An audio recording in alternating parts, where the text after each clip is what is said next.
एक घने जंगल के बीचों बीच मिलो नाम की एक होशियार और शरारती लोमड़ी रहती थी।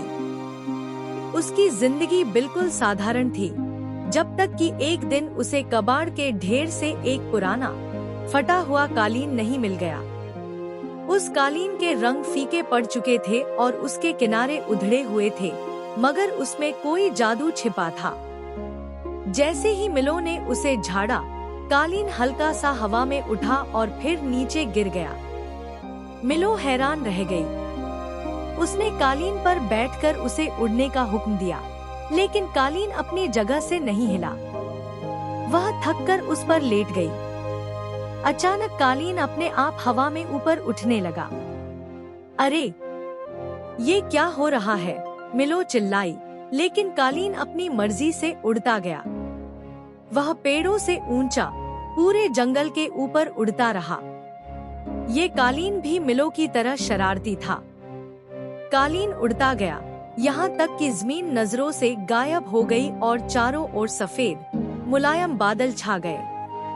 अचानक कालीन बादलों की एक गहरी परत में घुसा और जब वह उस पार निकला तो मिलो की आंखें हैरानी से खुली रह गईं।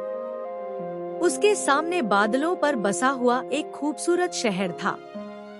पारदर्शी चमकदार इमारतें हवा में झूल रही थी और गलियां धुंध की पगडंडियों जैसी लग रही थी। मगर इस शहर पर उदासी छाई हुई थी। शहर का नाम शहर अब्राबाद था। यहाँ के निवासी बादलों और हवा से बने थे। उनके शरीर पारदर्शी थे और वे झोंकों की तरह हिलते थे, लेकिन उनके चेहरे उदास थे और उनके शरीरों से निकलने वाली रोशनी मध्यम पड़ चुकी थी। एक बुजुर्ग अब्री निवासी मिलो के पास आया और कांपती आवाज में बोला, एक लालची जादूगर कहरबा ने हमारे शहर पर कब्जा कर लिया है। उसने हमारे राजा को कैद कर लिया है और हमारी रोशनी चुरा ली है। जादूगर का किला शहर के किनारे था, जो काली बिजली और गरजते बादलों से बना था। कोई भी उसके पास जाने की हिम्मत नहीं करता था। मिलो का इरादा तो सिर्फ वापस जाने का था, लेकिन इन मजलूम लोगों की हालत देखकर उसका दिल पिघल गया।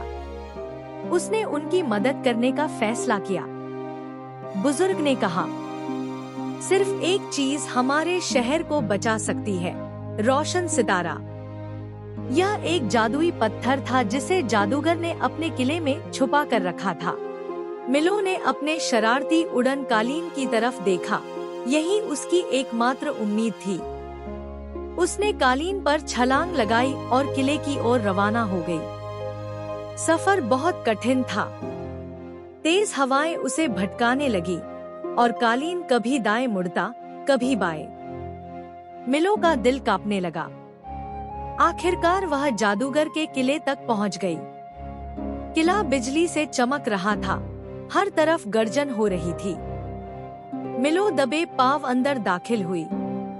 वहां जादूगर कहरबा अपने तख्त पर बैठा था और उसके सिरे पर रोशन सितारा चमक रहा था। वह चुराई गई रोशनी से अपनी ताकत बढ़ा रहा था। मिलो जानती थी कि वह ताकत के बल पर जादूगर का मुकाबला नहीं कर सकती। उसने अपनी होशियारी इस्तेमाल करने का फैसला किया। उसने कालीन को इशारा किया, जो तुरंत जादूगर के चारों तरफ चक्कर लगाने लगा। जादूगर गुस्से में आ गया और बिजली से वार करने लगा। इसी दौरान जब जादूगर की सारी तवज्जो कालीन पर थी, मिलो एक स्तंभ के पीछे से चुपके से निकली, दौड़ी और जादूगर के असा छड़ी पर झपट पड़ी। उसके मजबूत पंजों और दांतों की गिरफ्त से असा छूटकर दूर जा गिरा और रोशन सितारा जमीन पर लुढ़क गया। रोशन सितारा आजाद होते ही एक तेज रोशनी की लहर निकली, जो पूरे किले में फैल गई। जादूगर कहरबा उस रोशनी को बर्दाश्त न कर सका और एक चीख के साथ धुएं में तब्दील हो गया। किला भी बादलों में बिखर गया। मिलो ने रोशन सितारा उठाया और अपने कालीन पर सवार होकर वापस शहर अब्राबाद पहुंची। सितारे की रोशनी पूरे शहर में फैल गई। अब्री लोगों के शरीर फिर से चमकने लगे। राजा आजाद हो गया और खुशी की लहर दौड़ गई। अबरी लोगों ने मिलो को अपना उद्धार करता कहा। उसके कालीन की मरम्मत की गई और उसे पहले से भी ज्यादा ताकतवर बना दिया गया। मिलो ने सबको अलविदा कहा और अपने जंगल की ओर रवाना हो गई।